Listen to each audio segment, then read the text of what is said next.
buenos días. Nos volvemos a encontrar en una nueva semana informativa a través de CNC Matinal. Hoy lunes 16 de junio tendremos sesionando 10 comisiones ordinarias a diferentes horas del día. Y la que mayor interés ha despertado sin duda es la sesión de la Comisión de Ética, al estar agendados los casos de los congresistas Julio Gagó y John Reinaga. También tendremos pleno los días miércoles, jueves y viernes, a fin de debatir los temas que ha priorizado la mesa directiva del Congreso. Nosotros les iremos informando de todos los acuerdos más importantes a los que arribe la representación nacional, pero eso será más adelante. Mi nombre es Perla Villanueva y los acompañaré en la presente jornada informativa. Sin más preámbulos, los invito a revisar juntos nuestros titulares. Presidentes regionales de Arequipa y Loreto se presentaron ante Comisión de Fiscalización en maratónica sesión. Ambos respondieron denuncias sobre presuntas irregularidades. Y en otro ambiente del Palacio Legislativo, los titulares de las regiones Ica y Moquegua expusieron los avances presupuestales y el plan de ejecución de gasto en lo que resta de su mandato ante Comisión de Presupuesto. Bancada nacionalista advierte que constantes denuncias de mineros ilegales tienen un trasfondo político y de chantaje al gobierno. Un plan articulado y multisectorial para hacer frente al acoso sexual callejero, anunció el presidente del Consejo de Ministros y la ministra de la Mujer.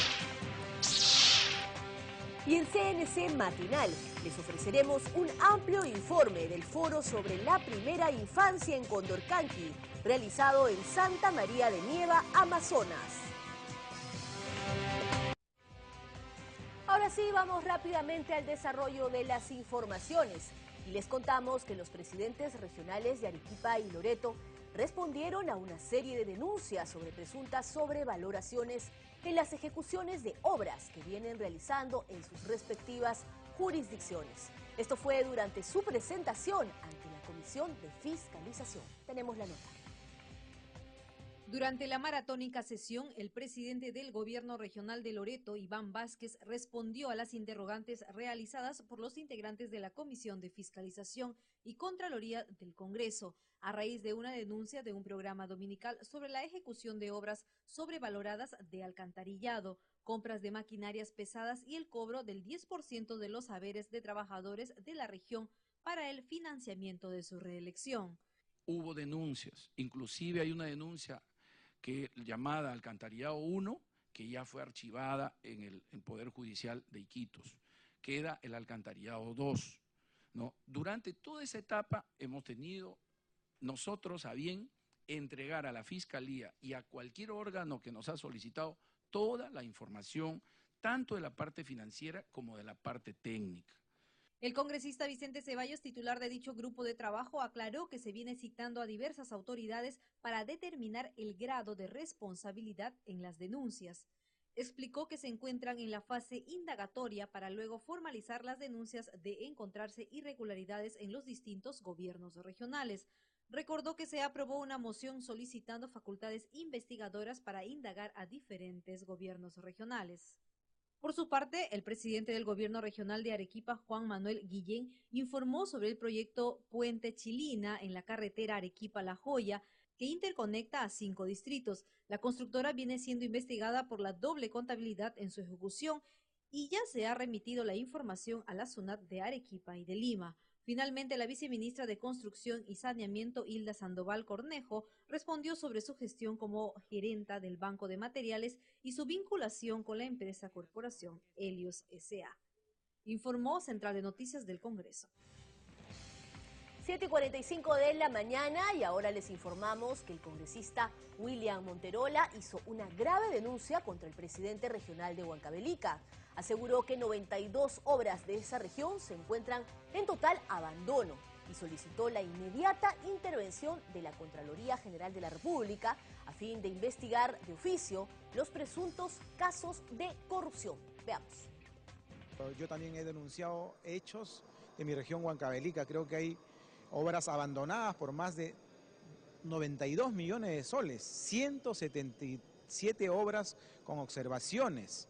50 obras abandonadas con el valor de 92 millones, repito, y 177 obras en nivel de investigación y obras sobrevaloradas. Hemos ya denunciado también el hecho de una obra con el mismo nombre del presidente regional, Maciste Díaz Abad, de un colegio en San Marco de Rocha que se ha caído porque no se ha hecho el debido estudio de suelos. Yo creo que la Contraloría, el Ministerio Público de oficio tiene que intervenir al gobierno regional de Huancavelica para que se esclarezca estos actos de corrupción. También hay una compra sobrevalorada de 17 unidades móviles que lo han denominado clínicas móviles, que valen cerca de 28 millones de soles y calculamos la unidad 1.600.000 soles, imagínese usted. Y una compra también sobrevalorada de lo que es laptops y proyectores por valor de 48 millones de soles. ¿Dónde estamos? La misma modalidad del gobierno regional de Ancash, la misma modalidad del gobierno regional de Pasco. Y en otras noticias, los titulares de los gobiernos regionales de Ica y Moquegua expusieron sobre el avance en la ejecución del presupuesto correspondiente al año 2013. Ambos se presentaron ante la Comisión de Presupuesto. Revisemos los detalles en la siguiente nota. Ante los casos de corrupción detectados en diversos gobiernos regionales, la Comisión de Presupuesto convocó a autoridades regionales y municipales para que expongan sus avances de ejecución presupuestal en lo que va del año. Bueno, nosotros estamos muy preocupados en realidad por algunas problemáticas que están enfrentando algunos gobiernos regionales y quisiéramos en todo caso que mediante la agenda que se ha establecido nos puedan orientar un poco respecto a la ejecución de su presupuesto en el año fiscal 2013 y los avances de sus gastos y presupuestos en este año 2014. El presidente del gobierno regional de Ica, Alonso Navarro Cabanillas, informó que de los 375.378.000 soles de presupuesto a la fecha se ha ejecutado el 30%. Detalló que más de 8 millones de soles se destinaron a saneamiento, 6 millones a cultura y deporte, 5 a transportes y 3 millones para actividades agropecuarias. Los legisladores solicitaron mayor atención a la infraestructura educativa y al desarrollo de actividades deportivas para evitar el pandillaje. Yo creo que Chincha, Ica son golpeados por la delincuencia. Creo que hay cobro de cupos y una pluralidad de ilícitos penales que se practican allá. Para reforzar la seguridad ciudadana, Navarro Cabanillas anunció un proyecto de videovigilancia con la instalación de 140 cámaras dirigidas por la Policía Nacional. Este sistema de seguridad también incluye la entrega de motocicletas a la policía, que ya se hizo público hace 2 meses, y que complementa el apoyo que brindamos a las juntas vecinales de seguridad. Yo creo que en la sesión extraordinaria también se presentó el vicepresidente del gobierno regional de Moquegua, Portilla Alarcón, quien informó que han ejecutado el 43% de su presupuesto inicial, equivalente a 773.405.000 soles. En salud, 171 millones para la construcción del Hospital Regional de Moquegua y, por supuesto, tenemos previamente una contingencia en la que se va a gastar 13 millones de soles hasta que tengamos el hospital expedito para atender. Portilla Alarcón citó el caso de inversiones público-privadas como la central hidroeléctrica que generará 30 megavatios y que demandará una inversión de 120 millones de soles con una participación de 40 millones de dólares del gobierno japonés.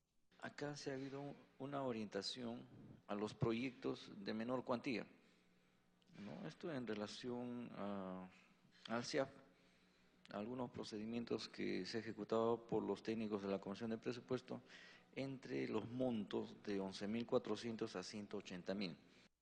También con participación privada, el gobierno regional de Moquegua prevé desarrollar el nodo energético de Hilo que generará 500 megavatios con una inversión de 500 millones de dólares, así como desarrollar proyectos de irrigación de las lomas de Hilo por 400 millones de soles. Informó Rocío Martínez, Central de Noticias del Congreso de la República. Y a las 7 de la mañana con 50 minutos, antes de continuar con el desarrollo de más noticias, vamos a conocer cuál es la pregunta para el día de hoy en nuestro Twitter. Vamos a verla, ahí la tenemos. ¿Cree que el Pleno debe debatir el dictamen para reducir la intangibilidad de la CTS de 6 a 4 sueldos antes de acabar la legislatura.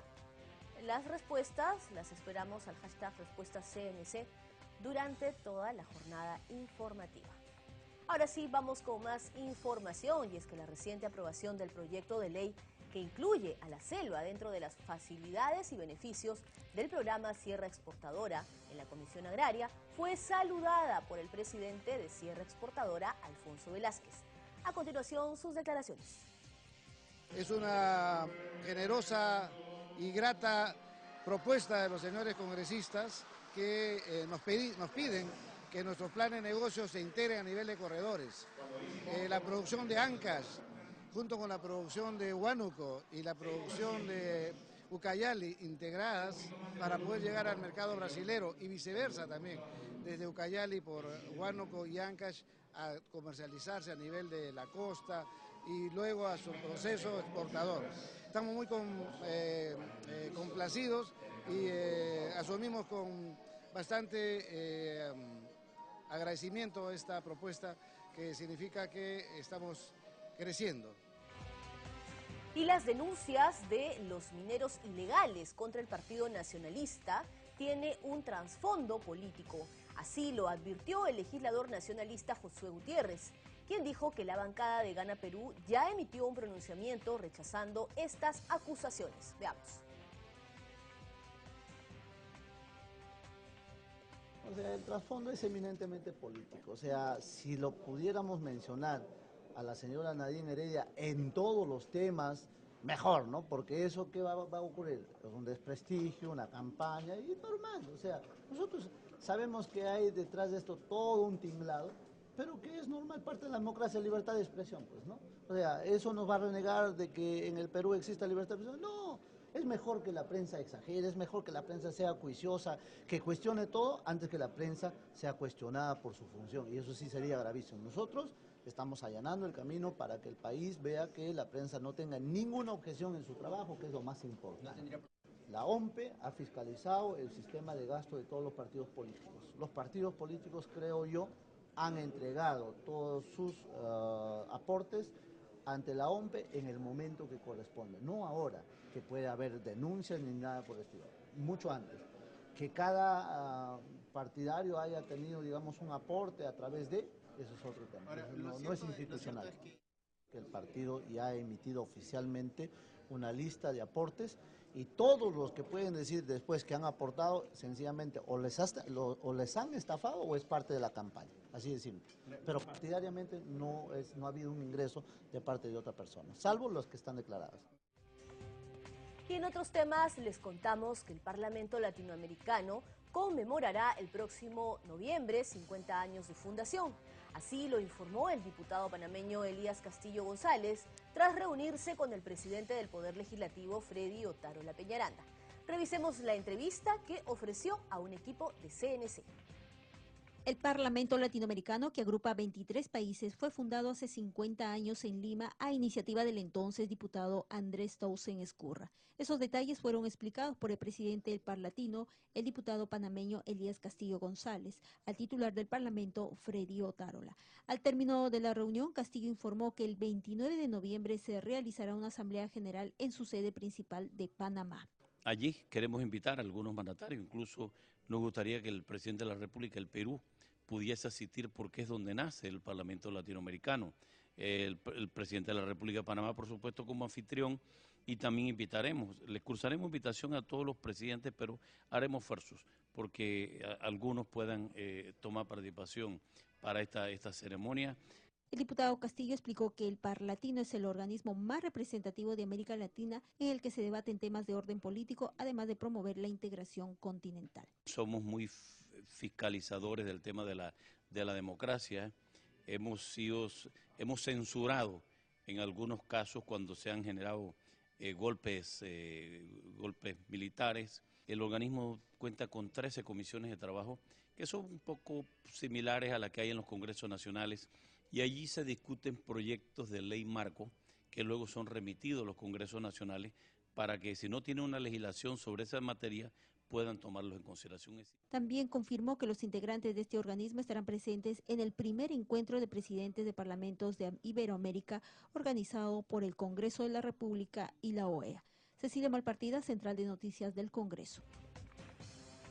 A las 7:55 de la mañana vamos a ir con otras informaciones, y es que estamos enlazados telefónicamente ya desde muy temprano con el congresista Mesías Guevara, presidente de la Comisión Investigadora de los asuntos que se investigan pues en la región Ancash.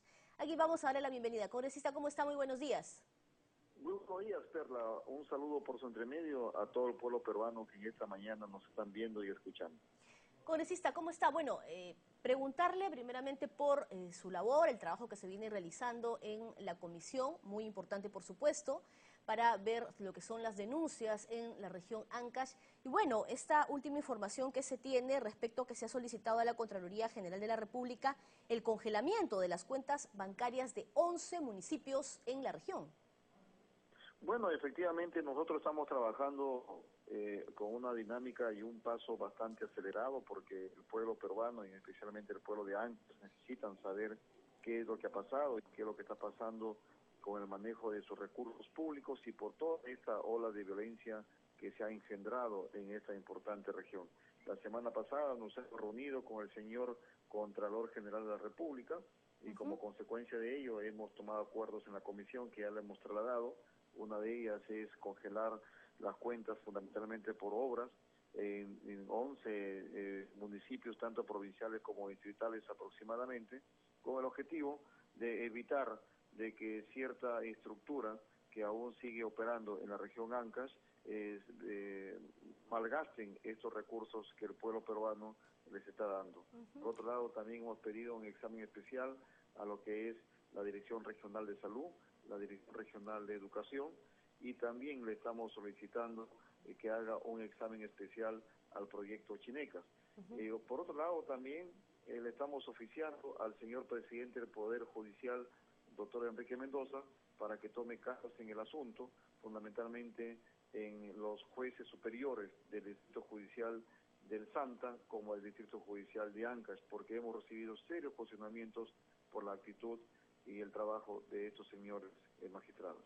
Congresista, permítame, estas 11 municipalidades de las que se está pidiendo que se le congelen las cuentas bancarias, ¿por qué se pide esto como medida de prevención? Entendemos, se conoce que tendrían vínculos con el expresidente del gobierno regional de Ancash, César Álvarez.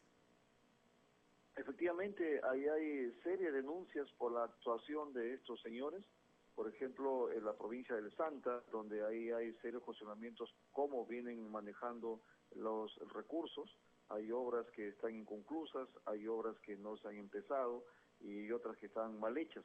Por lo tanto, por la denuncia que venimos recibiendo, incluso estamos a puertas de un proceso electoral municipal y regional, y nosotros estamos previniendo, tomando las precauciones del caso, para evitar que los recursos de las obras que vienen dándose para esta región sean malgastados en esta próxima campaña electoral, tal como anteriormente lo han venido haciendo. Por lo tanto, le hemos solicitado a la Contraloría que interponga sus buenos oficios y ponga en buen recaudo lo que es el tema de los fondos de esta importante región.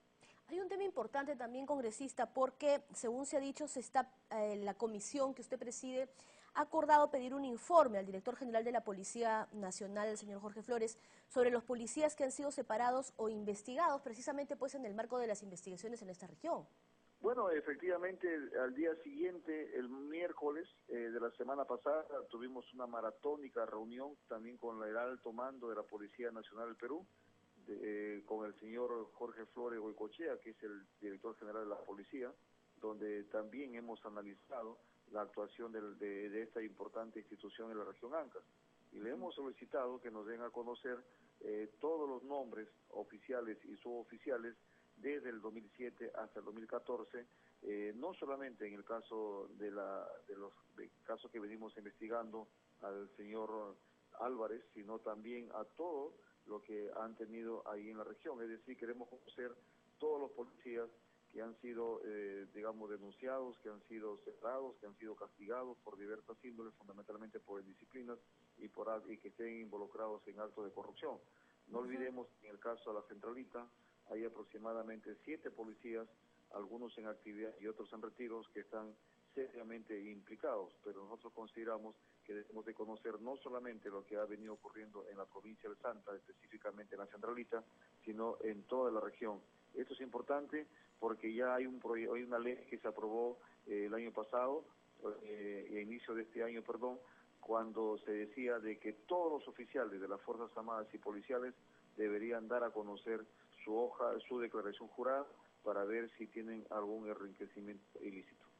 Congresista, se está trabajando a pasos acelerados, si bien para esta semana también ustedes tienen una recargada agenda, van a tener la visita, según tenemos entendido, del presidente del Consejo Nacional de la Magistratura y también de la jefa de la OCMA. Efectivamente, mañana la jefa de la OCMA ha sido citada. Con ella vamos a conversar sobre qué acciones, cuántas denuncias tuvieron acceso, le presentaron en torno a la actuación de los jueces ahí en la región Ancash, tanto en el Distrito Judicial del Santa como en el Distrito Judicial de Ancash, que está en Huaraz. Es importante conocer ello para ver cuántas denuncias hizo el pueblo de la región de Ancash y cuánto de estas la OCMA ha actuado de manera imparcial, profesional y objetiva. Y también es importante conocer el trabajo que ha venido haciendo el Consejo Nacional de la Magistratura, toda vez que ellos tienen como función principal velar por el buen funcionamiento y la actuación tanto de los jueces y como de los fiscales. En la región Ancash se habla mucho de los famosos fiscales archivadores, de los jueces que también algunos de ellos estarían involucrados en esta red que estamos investigando, y por lo tanto es muy importante que tanto la OCMA y el Consejo Nacional de la Magistratura nos digan qué han hecho y qué no han hecho a lo largo de estos años y fundamentalmente cuál ha sido el sentido de voto para ratificar a algunos fiscales que están seriamente cuestionados. El presidente del Consejo Nacional de la Magistratura, ¿cuándo estará asistiendo a la comisión congresista? Él estará asistiendo el día miércoles y la jefa de la OCMA el día martes de mañana. Es decir, estamos ya concluyendo con una parte fundamental de citar a todos los involucrados en el control político, legal y judicial que tiene que ver con los recursos.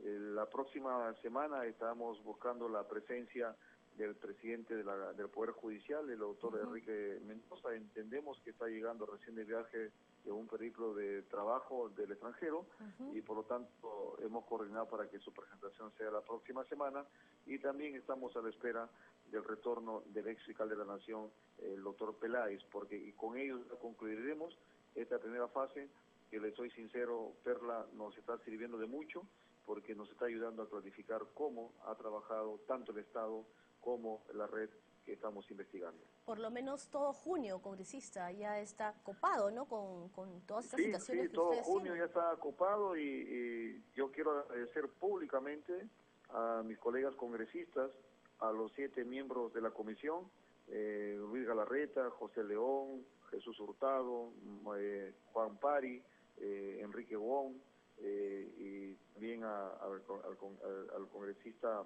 Mariano Portugal. Es decir, todos los 7 congresistas que estamos integrando en esta comisión, yo les quiero agradecer públicamente porque estamos haciendo un trabajo muy comprometido. Antes de finalizar, congresista, al Poder Judicial se le solicitará evaluar la continuidad de los titulares de las Cortes Superiores que, digamos, están vinculadas o relacionadas con este tema. Y ya lo hemos trasladado. El documento debe estar llegando en esta semana al señor presidente del Poder Judicial, más que al señor presidente, a la Junta, al Consejo Directivo, porque ellos son los que toman, el Consejo Ejecutivo, ellos son los que toman este tipo de decisiones. El día 23 de mayo, que tuvimos la audiencia pública en la ciudad de Huaraz, el señor Edín Campos recibió serios cuestionamientos por parte del pueblo ancashino y huaracino en especial.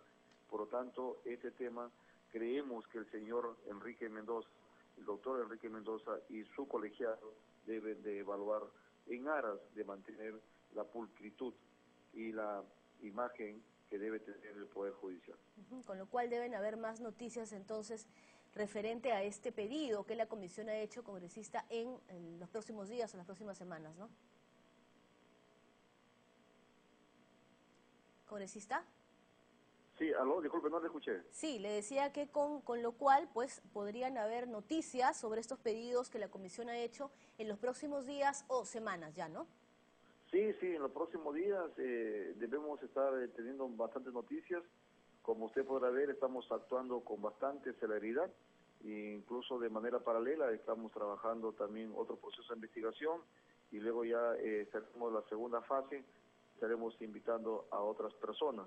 Ahí estamos en plena evaluación y ya después que lo acordemos en la comisión, no tenga dudas que le vamos a dar a conocer para que sea de conocimiento público de todo el pueblo peruano.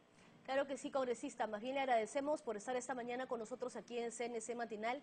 Y bueno, estaremos informando en todo caso, ¿no? Y comunicándonos con usted para que nos pueda dar cuenta del trabajo que viene realizando pues a la cabeza de esta importante comisión. Muchas gracias, Perla, y así será, y estaremos a la orden. Hoy es un día bastante dinámico, duro también, porque a las 5 de la tarde tenemos que estar viendo el tema de la Comisión de Ética. Así es. Muy buenos días, Perla. Por cierto, congresista, antes de culminar, se tiene todo listo para votar, ¿no? El informe que ha dado la Secretaría Técnica respecto pues a que está recomendando los 120 días de suspensión del congresista Julio Gagó. Bueno, efectivamente, el preinforme de la Secretaría Técnica de la Comisión Ética ya está lista, ya está preparada. Ahora simplemente nos toca a los colegas congresistas y a la comisión en su conjunto hacer el debate correspondiente y luego, de acuerdo al criterio de conciencia de cada uno, ya deberíamos de ir al voto. Hoy seguramente vamos a votar este informe. Esto será en la tarde. Muy bien, congresista, muchas gracias. Hasta la próxima. Muy buenos días, hasta luego. Buenos días, congresista. Bien, era entonces el congresista Mesías Guevara, presidente de la comisión investigadora de los casos en Ancash. Él señalaba que van a tener una agenda muy recargada esta semana, pues mañana martes va a acudir la jefa de la OCMA para informar sobre las acciones en el caso de los fiscales cuestionados. Y para el miércoles estará el presidente del Consejo Nacional de la Magistratura, quien se presentará pues esta semana ante la comisión del caso Ancash y por supuesto vamos a estar informándoles sobre todo el trabajo y la labor que viene realizando esta comisión investigadora de las denuncias en Ancash. Bien, a esta hora vamos a ir a revisar nuestros titulares. Presidentes regionales de Arequipa y Loreto se presentaron ante Comisión de Fiscalización en maratónica sesión. Ambos respondieron denuncias sobre presuntas irregularidades. Y en otro ambiente del Palacio Legislativo, los titulares de las regiones Ica y Moquegua expusieron los avances presupuestales y el plan de ejecución de gasto en lo que resta de su mandato ante Comisión de Presupuesto. Bancada nacionalista advierte que constantes denuncias de mineros ilegales tiene un trasfondo político y de chantaje al gobierno. Un plan articulado y multisectorial para hacer frente al acoso sexual callejero, anunció el presidente del Consejo de Ministros y la ministra de la Mujer. Y en CNC Matinal les ofreceremos un amplio informe del foro sobre la primera infancia en Condorcanqui, realizado en Santa María de Nieva, Amazonas.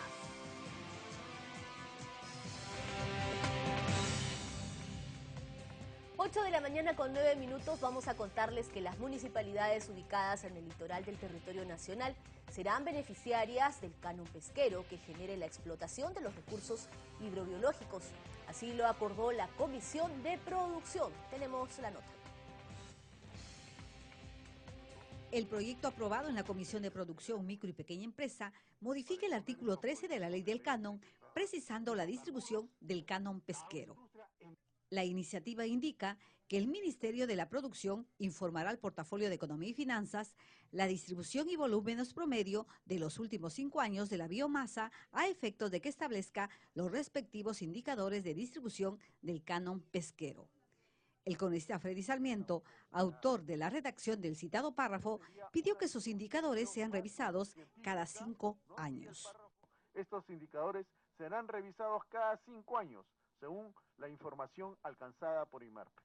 Yo creo que esa es la propuesta y creo que sería esta propuesta mucho más sería con mucho sustento científico y estaría mucho más de acorde con el canon, porque debería ser, el canon está orientado donde está la materia prima. La iniciativa precisa que los recursos provenientes del canon serán utilizados exclusivamente para fortalecer el sector pesquero y la acuicultura de los gobiernos regionales y locales beneficiados. Informó Vilma Mondragón, Central de Noticias del Congreso. Y a continuación, nuestro bloque El Congreso a tu servicio. Sepa cómo puede acceder a los diferentes servicios que ofrece el Congreso de la República a la ciudadanía totalmente gratis.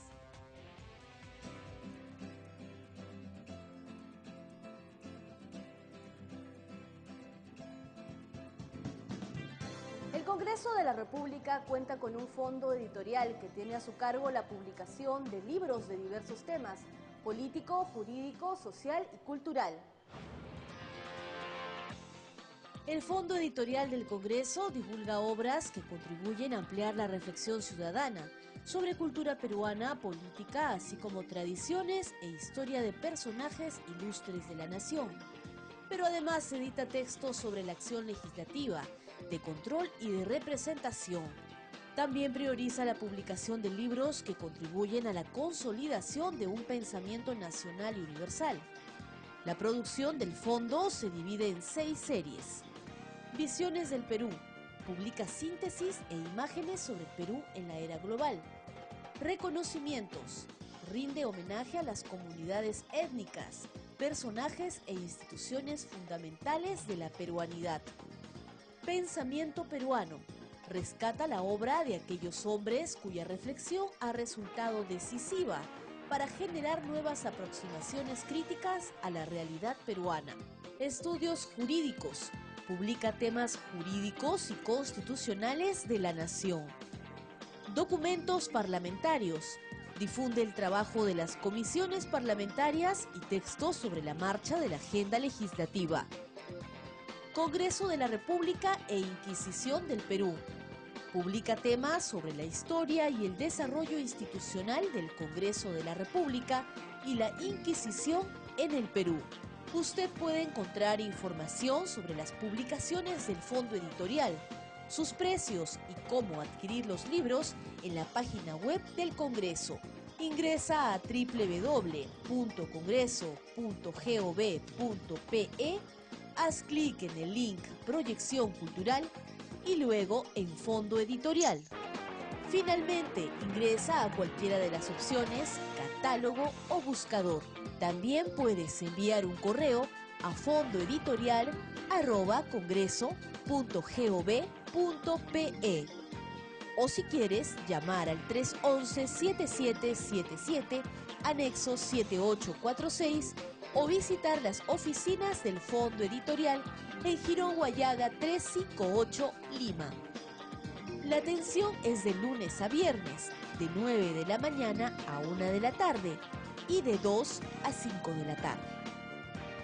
Los ingresos obtenidos de la venta de los libros son destinados exclusivamente a la publicación de nuevas obras. Además, el Fondo Editorial del Congreso de la República organiza talleres, coloquios y conferencias relacionados a su labor editorial.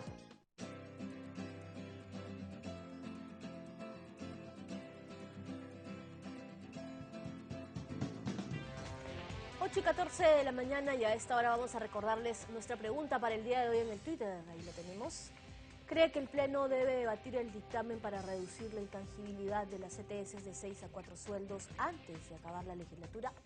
Las respuestas al hashtag respuesta CNC. Esperamos sus respuestas a lo largo de la presente jornada informativa. Ahora sí, vamos a irnos a una breve pausa y los dejamos con la agenda de actividades para el día de hoy en el Congreso.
Continuamos con más información aquí en CNC Matinal. La vicepresidenta de la República y congresista Marisol Espinosa clausuró el 15º Encuentro Internacional Virtual Educa 2014, en el que participaron más de 6.000 docentes. Esto se realizó en el Museo de la Nación. Veamos la nota.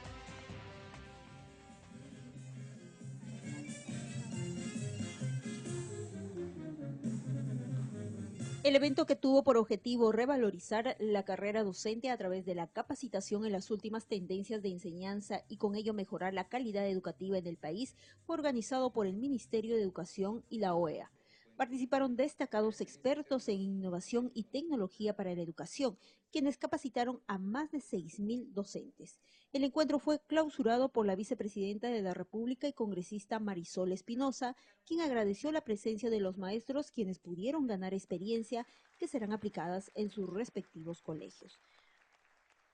Nos sentimos muy felices de tenerlos el día de hoy aquí, agradecerles su presencia, pero sobre todo agradecerles el entusiasmo con el que ustedes han participado en estos días.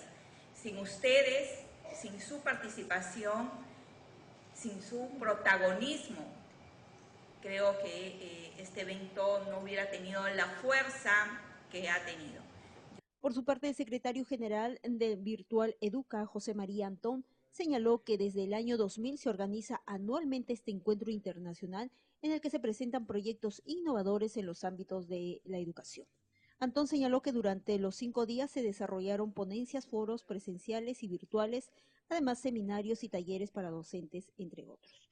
Quiero agradecer el esfuerzo de los profesores que, o por su venida a través del ministerio, o aquellos que han venido por sus propios medios, que he podido conversar con ellos, me han contado de la gran experiencia de este encuentro virtual de Educa, la gran experiencia en términos del conocimiento que se llevan, de las relaciones que han establecido, de las nuevas cosas que han visto y del entusiasmo que tienen para llevarlas y aplicarlas en sus respectivos colegios y trabajar con los niños y jóvenes del Perú. El próximo encuentro internacional virtual Educa se desarrollará en México, informó Cecilia Malpartida, Central de Noticias del Congreso.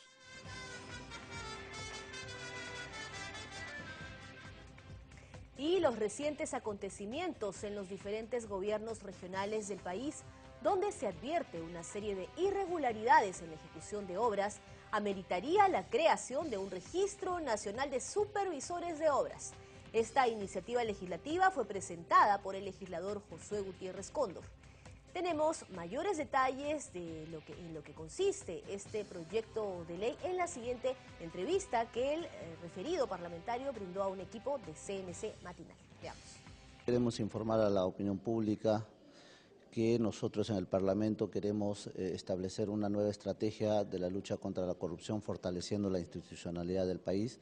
La municipalidad, los gobiernos regionales, el gobierno central, nacional, tienen la obligación de trabajar las políticas de control, pero estas que sean previas y concurrentes para evitar que el forado económico sobre el cual se desarrolla el escándalo y la corrupción en el Perú pueda evitarse. Este proyecto de ley se ha presentado y ya fue derivado a la Comisión de Fiscalización. En fiscalización lo hemos tratado para que el señor Contralor General de la República pueda asistir y explicar cuál es su opinión, su parecer respecto a este tema. El fondo del asunto es que los supervisores que hoy día se encuentran a lo largo y ancho del Perú, que son miles y miles de obras, porque lo ejecutan los 3 niveles de gobierno, las OPDs y otras instituciones más, no todas tienen un término en común. Todos tienen supervisores de obras, pero que no están funcionando a la altura de circunstancias para poder prevenir, en principio, la calidad de la obra, en segundo lugar, el tema del desembolso financiero, que es muy importante, de tal manera que muchas obras no se han llegado a culminar, algunas están en proceso prácticamente de abandono, porque se han dado adelantos de obras y nunca más las empresas han aparecido, y hoy día encontramos que la Rectoría del Control no es coherente con esta política. Siendo así, Contraloría debe intervenir rápidamente en el control de los supervisores de obra, porque eso le permitiría monitorear los miles y millones de soles que están a lo largo y ancho del país de manera oportuna, de manera que el control sea eficiente, porque un control posterior muchas veces es perverso porque lo único que apunta es a determinar responsabilidades y cuántos se van a la cárcel, pero en desmedro del país, porque la idea es prevenir que estos recursos se pierdan, porque hoy en día se hacen determinación de responsabilidades para hacer 10, 20, 30 expedientes ante el Ministerio Público, ante la Policía Nacional, ante la Fiscalía, y luego esto ingresa al Poder Judicial y empezamos con más gasto al Estado, más perjuicio al Estado, con pagando jueces, asistentes, fiscales, peritos, X y Z para determinar responsabilidades, ¿no? Además de los dineros que ya se fugaron, además de los dineros que ya no vamos a poder recuperar. De tal manera que esto es algo perverso. Tiene un efecto contraproducente para la institucionalidad. Entonces, ¿qué hemos hecho? Hay que trabajar mucho el tema de política preventiva y la política concurrente. Y qué mejor que Contraloría se fortalezca bajo ese parámetro, porque entonces todos los señores supervisores hoy día, que son muchas veces el enlace directo de los residentes, el enlace directo de los presidentes o de los gerentes o de los alcaldes, X y Z, ya no sean más, sino más bien dependan de la rectoría del control. Sobre esa base no se va a gastar ni un sol más para el Estado, porque cada expediente técnico que pasa por el Sistema Nacional de Inversión Pública tiene consignado ya el valor de una supervisión, que es el porcentaje de la ejecución de la obra. Siendo así, o sea, no encarece la obra, no encarece el proceso de control, pero sí sería mucho más eficiente, y porque además descubriríamos cuántas supervisiones fantasmas hay, porque de esas también tenemos. De tal manera que apenas uno falla con el proceso de supervisión o no lo hace de manera correcta, entonces se le anulará simplemente el registro y nunca más perjudicará al erario nacional. De eso también se trata. Y se trata principalmente también de fortalecer los procesos procedimentales que tiene toda obra, ¿no?, a nivel de la OCE, porque es el órgano rector que dirige y supervisa, es el rector de todo un proceso de transparencia sobre el cual se desarrollan todo este tipo de cosas. Siendo así, creo haber escuchado al señor Contralor hasta 2 opiniones públicas mostrando conformidad sobre este tema. Entonces, al parecer, estamos siendo coherentes con lo que queremos en adelante, ¿no? ¿Cómo se haría el registro de estos supervisores? ¿Se haría por concurso público? ¿Cómo se conseguiría filtrar a los mejores profesionales, digamos? A ver, ¿qué ocurre hoy en día? Hoy en día se saca a proceso de licitación las obras. Paralelo a ese proceso de licitación de las obras, salen los procesos de licitación para los supervisores de obras. Eso no va a cambiar, porque eso va a ser de dominio público y todo el mundo puede participar.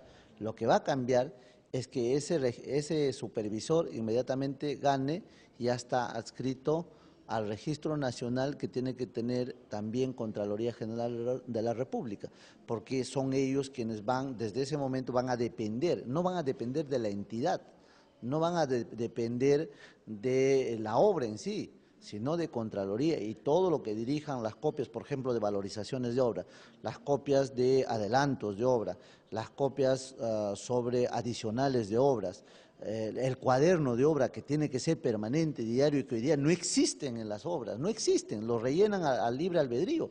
Entonces, todas esas cosas vamos a superarlas. O sea, eso sabe Contraloría, eso saben los parlamentarios, eso saben los fiscales, saben todo el mundo, pero entonces nadie hace nada. Y esto es una constante.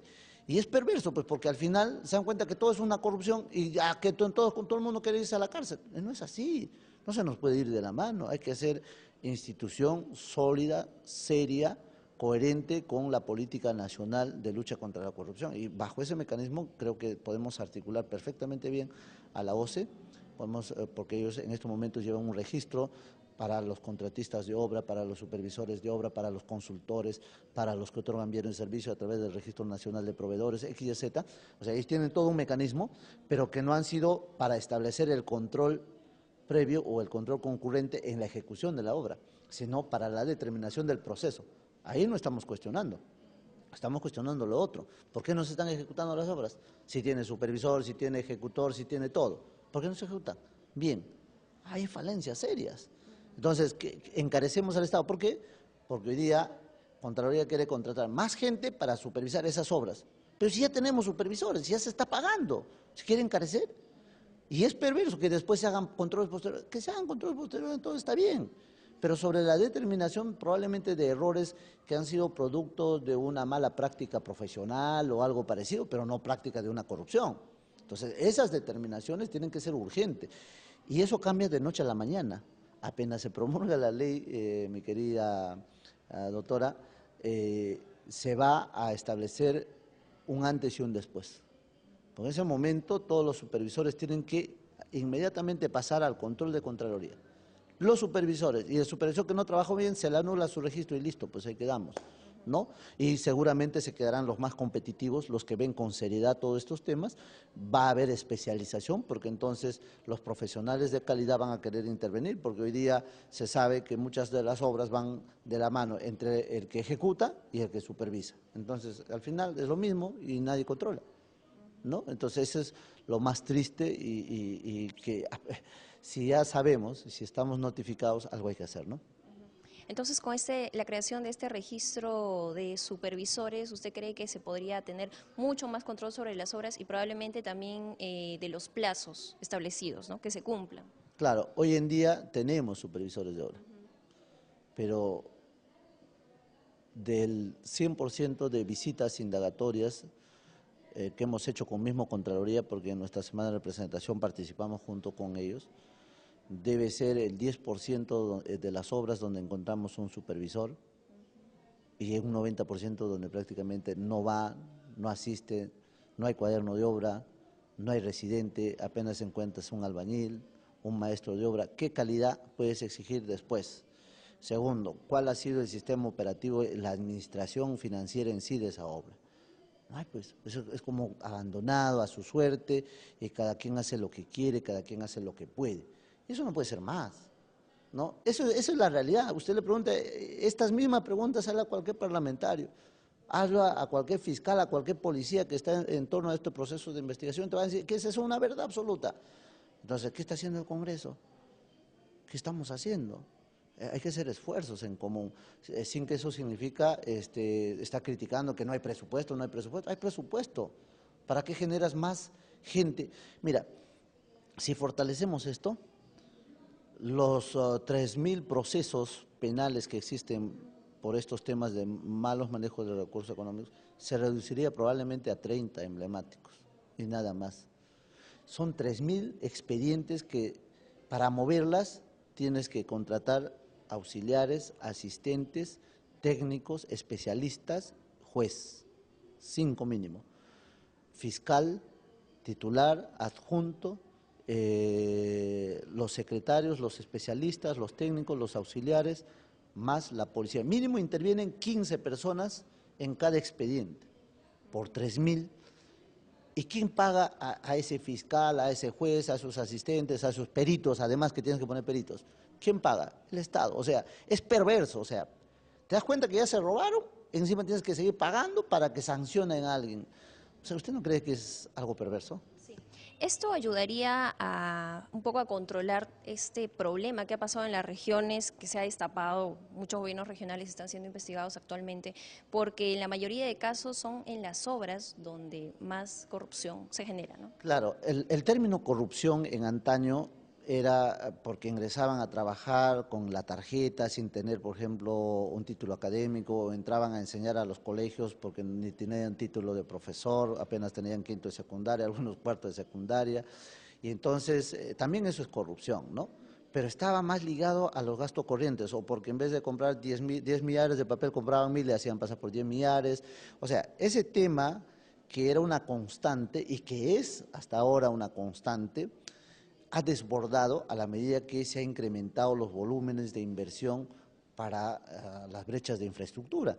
Entonces, hoy día usted ve un municipio que apenas en el año tiene un presupuesto de 600.000 soles, administrando un presupuesto de 5 millones, de 4 millones, porque así cuesta su infraestructura educativa, porque así cuesta su infraestructura de salud, o porque así cuesta pues sus pistas y veredas, o su agua y desagüe, ¿no? 4 millones, 3 millones, 2 millones, 1 millón, ¿no? Entonces, ¿qué es lo que ocurre? Como ahí se ha embalsado una gran cantidad de recursos, el Estado no ha tenido pues la capacidad de haber definido una reacción de control que permita darnos la tranquilidad a todos.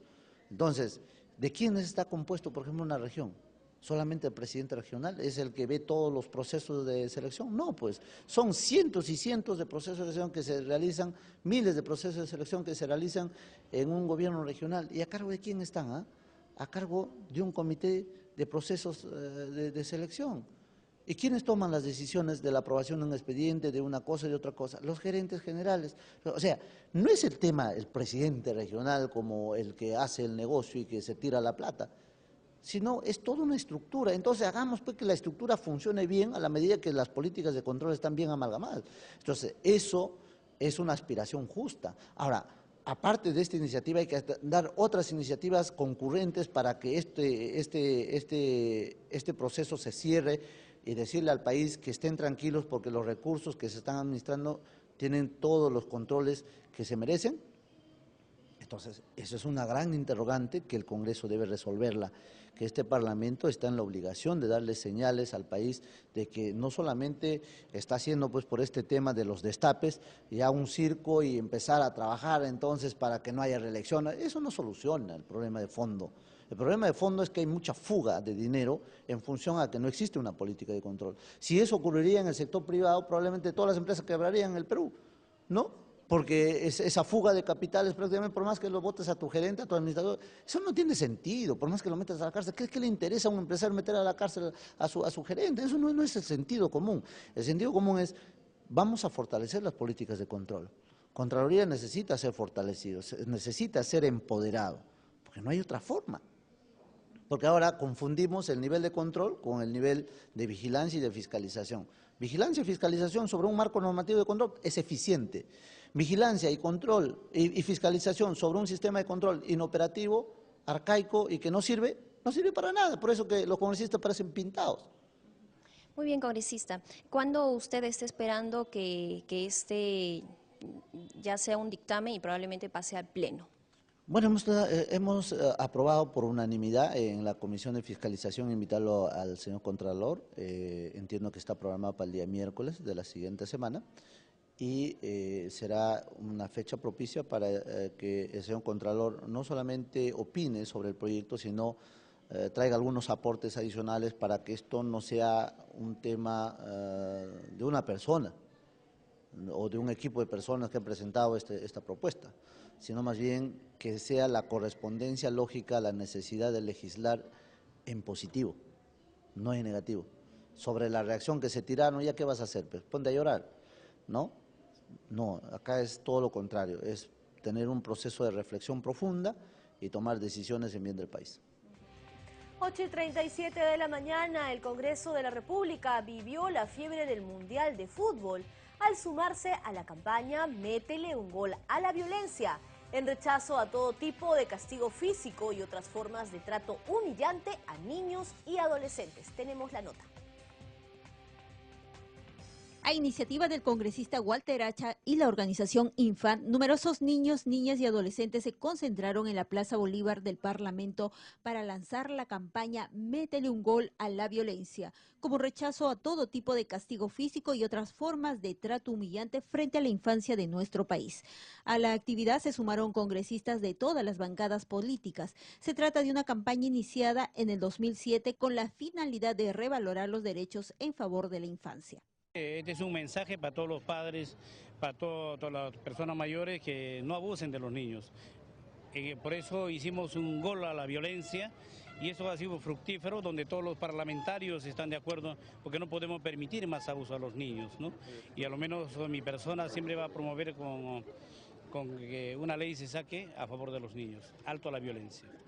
Esther Díaz, representante de Infan, dijo que uno de los objetivos es lograr que el 2015 sea declarado como el año de la dignidad de las niñas y niños por una infancia sin violencia. En el Brasil acaban de aprobar la ley contra el castigo físico y humillante, ¿no? Y nuestro país no puede quedarse atrás. Así que las propias organizaciones de niños, las instituciones y los congresistas hoy que han puesto un gol contra la violencia, esperamos que el 2015 no solamente sea el año de la dignidad por una infancia sin violencia, sino que esta ley pueda también aprobarse lo más pronto posible. El Estudio Mundial de Violencia contra la Niñez de las Naciones Unidas recomendó a los gobiernos la modificación de sus legislaciones internas para prohibir explícitamente el castigo físico y humillante que sufren de cientos de niños en Sudamérica como método de corrección, informó Cecilia Malpartida, Central de Noticias del Congreso. Y a continuación, nuestro bloque El Congreso a tu servicio. Sepa cómo puede acceder a los diferentes servicios que ofrece el Congreso de la República a la ciudadanía totalmente gratis. Veamos en esta oportunidad el fondo editorial.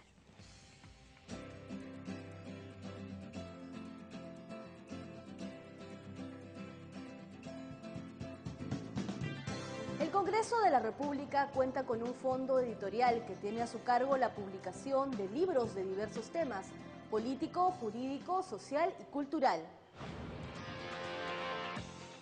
El Fondo Editorial del Congreso divulga obras que contribuyen a ampliar la reflexión ciudadana sobre cultura peruana, política, así como tradiciones e historia de personajes ilustres de la nación. Pero además edita textos sobre la acción legislativa, de control y de representación.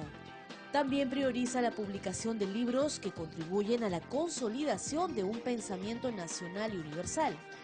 La producción del fondo se divide en 6 series. Visiones del Perú. Publica síntesis e imágenes sobre el Perú en la era global. Reconocimientos. Rinde homenaje a las comunidades étnicas, personajes e instituciones fundamentales de la peruanidad. Pensamiento peruano. Rescata la obra de aquellos hombres cuya reflexión ha resultado decisiva para generar nuevas aproximaciones críticas a la realidad peruana. Estudios jurídicos. Publica temas jurídicos y constitucionales de la nación. Documentos parlamentarios. Difunde el trabajo de las comisiones parlamentarias y textos sobre la marcha de la agenda legislativa. Congreso de la República e Inquisición del Perú. Publica temas sobre la historia y el desarrollo institucional del Congreso de la República y la Inquisición en el Perú. Usted puede encontrar información sobre las publicaciones del fondo editorial, sus precios y cómo adquirir los libros en la página web del Congreso. Ingresa a www.congreso.gov.pe, haz clic en el link Proyección Cultural y luego en Fondo Editorial. Finalmente, ingresa a cualquiera de las opciones Catálogo o Buscador. También puedes enviar un correo a fondoeditorial@congreso.gov.pe. O si quieres, llamar al 311-7777, anexo 7846, o visitar las oficinas del Fondo Editorial en Girón Guayaga 358, Lima. La atención es de lunes a viernes, de 9 de la mañana a 1 de la tarde y de 2 a 5 de la tarde. Los ingresos obtenidos de la venta de los libros son destinados exclusivamente a la publicación de nuevas obras. Además, el Fondo Editorial del Congreso de la República organiza talleres, coloquios y conferencias relacionados a su labor editorial.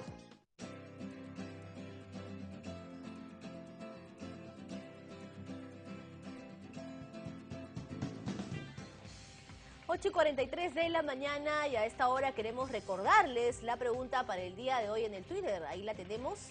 ¿Cree que el Pleno debe debatir el dictamen para reducir la intangibilidad de la CTS de 6 a 4 sueldos antes de acabar la legislatura? Las respuestas al hashtag respuesta CNC. Ahora sí, vamos a irnos a una breve pausa, pero ya está con nosotros, preparándose para la entrevista, el congresista Jaime Delgado. Con él vamos a conversar sobre importante iniciativa legislativa para beneficiar a los afiliados al sistema privado de pensiones, pero también al sistema público de pensiones. Con eso vamos a regresar en instantes. Lo dejamos con la agenda.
8:47 de la mañana y a esta hora le vamos a dar la bienvenida al congresista Jaime Delgado, que está con nosotros esta mañana para conversar sobre un importante proyecto de ley para beneficiar a afiliados de la CFP y también de la ONP. Congresista, hay mucha expectativa de la gente por ver qué beneficios les puede traer este proyecto. Se habla pues que los afiliados a las CFPs podrían hacer uso de los saldos acumulados de sus pensiones, pues que por años han aportado, ¿no? Así es. Empezamos con eso, congresista. Bueno, buenos días. Efectivamente, he presentado algunas iniciativas que buscan mejorar las condiciones de los afiliados del sistema privado de pensiones y del sistema nacional de pensiones, a fin de establecer algunas condiciones para su beneficio.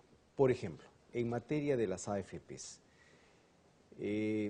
mucha gente se pregunta, digamos, ¿por qué yo tengo que pensar en mis herederos cuando me jubilo y tengo un fondo, cuando en realidad quien tendría que beneficiarse esencialmente es el titular?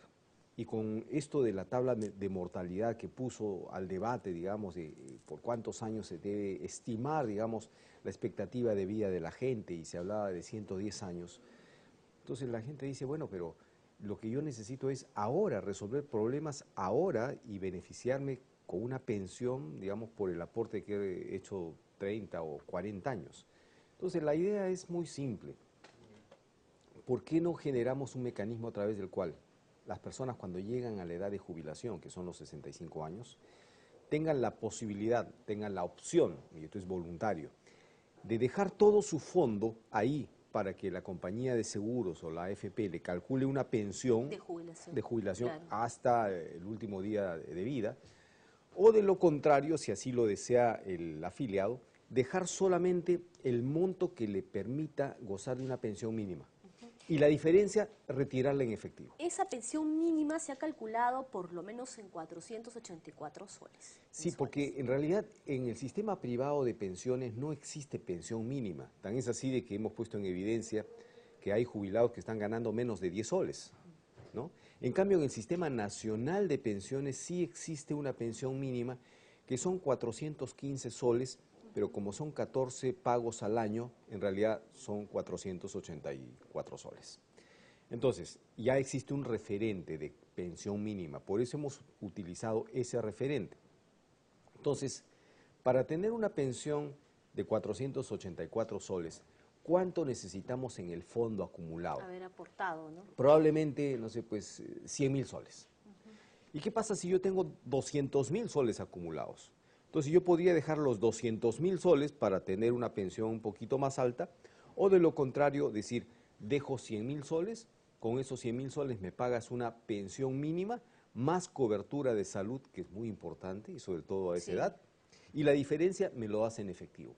Yo con mis 100.000 soles de pronto pongo un negocio, o lo pongo en una cuenta a plazo fijo, ganando un interés de 7%, 8% anual, tipo CTS, o pago una hipoteca que está pendiente, en fin. O sea, la idea es darle la posibilidad a ese jubilado de, con parte de su fondo, generar una mayor rentabilidad y complementar sus ingresos, teniendo asegurado para él una pensión mínima. Pero esta es una decisión voluntaria, no es que estamos diciendo a todos se les va a dar el 50% o más de su fondo disponible, ¿no? Ahora, congresista, para los afiliados al Sistema Nacional de Pensiones es más importante todavía y ha causado mucha más expectativa este proyecto de ley, porque según se tiene cifras que son 26.000 afiliados a la ONP que en los últimos 4 años no han podido gozar de su pensión, pese a haber aportado muchos años, pues los requisitos son haber cumplido 20 años y lo otro es tener 65 años, me parece, ¿no? Sí. Bueno, mira, aquí yo creo que en el Perú tenemos un serio problema para comenzar, que entre el 70 y el 80% de la población en su conjunto está desprotegida, está fuera de los sistemas previsionales. Porque, ¿quiénes están en los sistemas previsionales? Los que están en planilla. ¿Y cuántos están en planilla? De cada 10 peruanos, ¿cuántos están en planilla? 2 o 3. Entonces, mira, hemos construido un sistema pensionario para beneficiar al 20 o 30% de la población. Y el resto de ciudadanos llegan a los 65 años sin pensión alguna. De hecho, ya tenemos 1,5 millones de adultos mayores sin ninguna pensión. Yo creo que la gran reforma que tendríamos que hacer es cómo logramos que el 100% de los peruanos adultos mayores, cuando llegan a la edad más crítica de su vida, cuando ya han trabajado 30, 40 o 50 años, puedan gozar de una pensión mínima. Y de salud también, ¿no? Y de salud. Eso no existe en nuestro país. Pero bueno, con relación a los que están en el Sistema Nacional de Pensiones, la ONP, el requisito es que hayan aportado por lo menos 20 años. Entonces, la gente llega a los 65 o a los 70 años y cuando va a la ONP y le dice, señor, yo quiero que me des una pensión. Entonces, la ONP le traslada la carga de la prueba, le dice, acredítame que tú me has aportado a mí 20 años como mínimo. Y el jubilado le dice, oye, pero tú debes tener en tu sistema los aportes. No, esa es tu responsabilidad.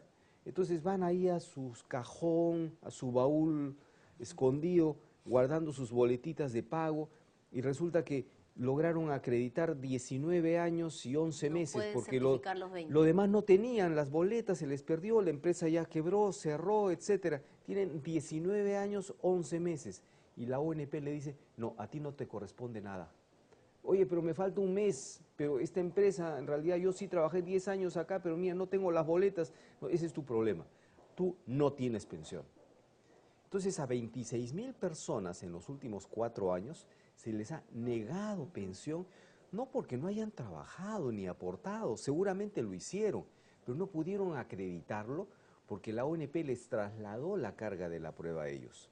Entonces, fíjate lo incoherente que es, ¿no? Porque si por un lado estamos otorgando pensión 65 como un acto de solidaridad y en buena hora que lo hagamos a adultos mayores que nunca aportaron un centavo, y como al que aportó 19 años, 11 meses, por un tema de formalidad le dices, no, a ti no te corresponde nada.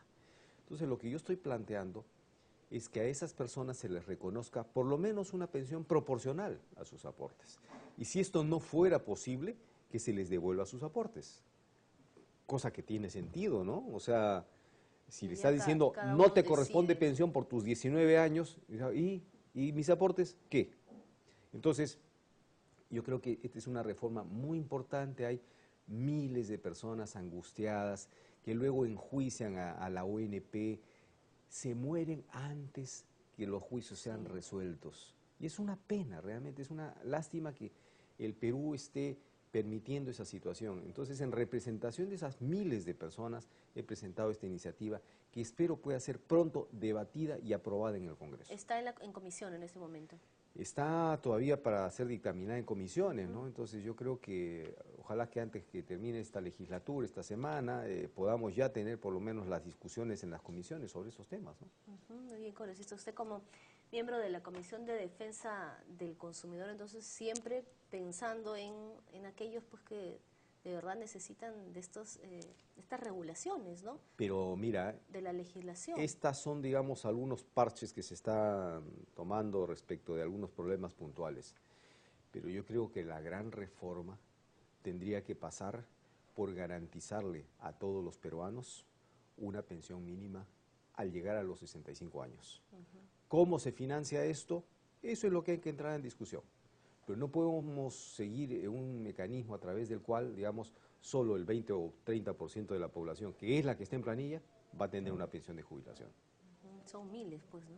Son miles. Son millones, en realidad, porque de 15 o 16 millones de la población económicamente activa, ¿cuántos están en planilla? Están 20 o 30%. Como usted dice, pues hay que generar el debate, la discusión y sobre la marcha trabajar en ello, ¿no? Que es lo que se está haciendo con iniciativas legislativas como la suya. Antes de que se vaya, congresista, por favor, usted tiene una importante actividad este fin de semana porque, bueno, y la región Huánuco más aún va a estar celebrando la fiesta de las semillas. Explíquenos, por favor, y haga la respectiva invitación. Sí, todos quedan invitados para este sábado 21 de junio en Huánuco, en el distrito de Quisqui, que está a 20 minutos de la ciudad de Huánuco, a una festividad que se llama la Fiesta de las Semillas. Para explicarse por qué somos un país con esta gastronomía tan rica, tan variada, tiene que remontarse al modelo agrícola que tenemos en nuestro país. y esa megadiversidad, producto de 5.000 años de agricultura, está representada en esta fiesta de las semillas. ¿En qué consiste? Es la recreación de una tradición ancestral, ¿no? Que consiste en que los campesinos intercambian semillas, se prestan semillas. Como alguien decía en un evento que estuve sobre agricultura, el campesino dice: mira, semillita, hoy vas a ir donde mi vecino te va a tratar bien, te va a cuidar y tú te vas a reproducir.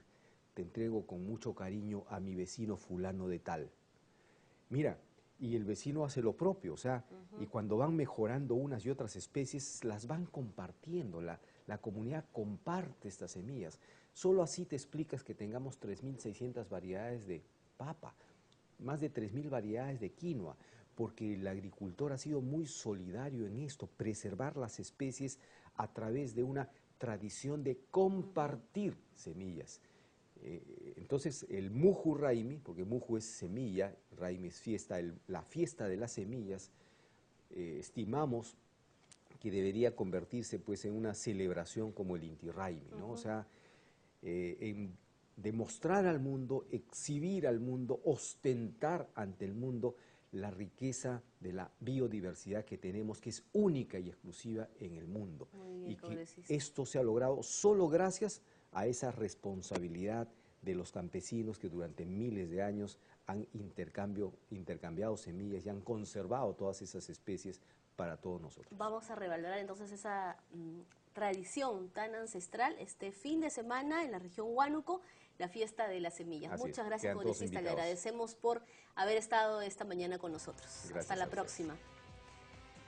Bien, ha sido entonces el congresista Jaime Delgado quien conversaba con nosotros y nos daba cuenta, nos daba mayores detalles sobre estas iniciativas legislativas para beneficiar a afiliados de la AFP y de la ONP. Vamos a irnos a esta hora a una breve pausa, pero ya regresamos con nuestro segmento previo a la agenda, a cargo del jefe de Gabinete de Asesores de la Presidencia del Congreso de la República, el doctor Alfonso Adriansen. Ya volvemos.